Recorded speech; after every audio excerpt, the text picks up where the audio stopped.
April 4th, 2020, Saturday of the 5th week of Lent. A reading from the book of Ezekiel. Thus says the Lord God, I will take the children of Israel from among the nations to which they have come, and gather them from all sides to bring them back to their land. I will make them one nation upon the land, in the mountains of Israel, and there shall be one prince for them all. Never again shall they be two nations, and never again shall they be divided into two kingdoms. No longer shall they defile themselves with their idols, their abominations, and all their transgressions. I will deliver them from all their sins of apostasy, and cleanse them so that they may be my people, and I may be their God. My servant David shall be prince over them, and there shall be one shepherd for them all. They shall live by my statutes and carefully observe my decrees. They shall live on the land that I gave to my servant Jacob, the land where their fathers lived.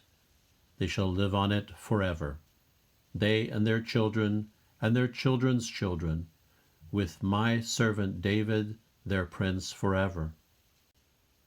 I will make with them a covenant of peace. It shall be an everlasting covenant with them, and I will multiply them and put my sanctuary among them forever. My dwelling shall be with them. I will be their God, and they shall be my people. Thus the nations shall know that it is I, the Lord, who make Israel holy, when my sanctuary shall be set up among them forever. The word of the Lord. The Lord will guard us as a shepherd guards his flock. Hear the word of the Lord, O nations. Proclaim it on distant isles, and say, He who scattered Israel now gathers them together. He guards them as a shepherd his flock.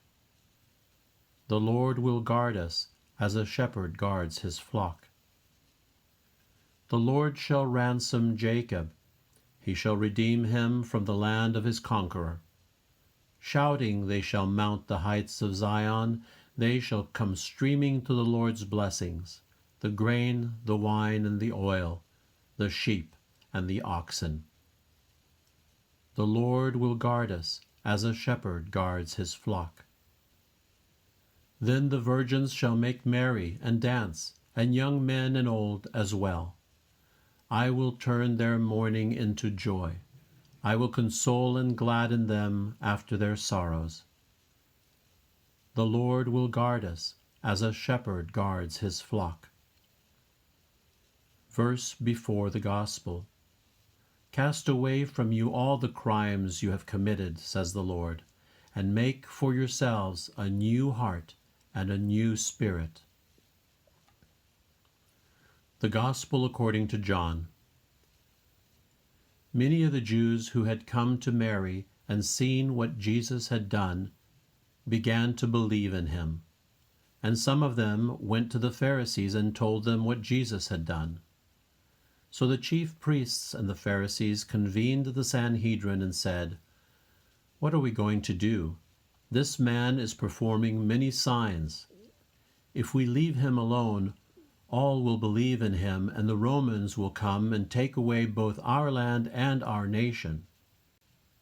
But one of them, Caiaphas, who was high priest that year, said to them, You know nothing, nor do you consider that it is better for you that one man should die instead of the people, so that the whole nation may not perish. He did not say this on his own, but since he was high priest for that year, he prophesied that Jesus was going to die for the nation, and not only for the nation, but also to gather into one the dispersed children of God. So from that day on, they planned to kill him. So Jesus no longer walked about in public among the Jews, but he left for the region near the desert, to a town called Ephraim, and there he remained with his disciples. Now the Passover of the Jews was near, and many went up from the country of Jerusalem before Passover to purify themselves. They looked for Jesus and said to one another as they were in the temple area, "What do you think, that he will not come to the feast?" The Gospel of the Lord.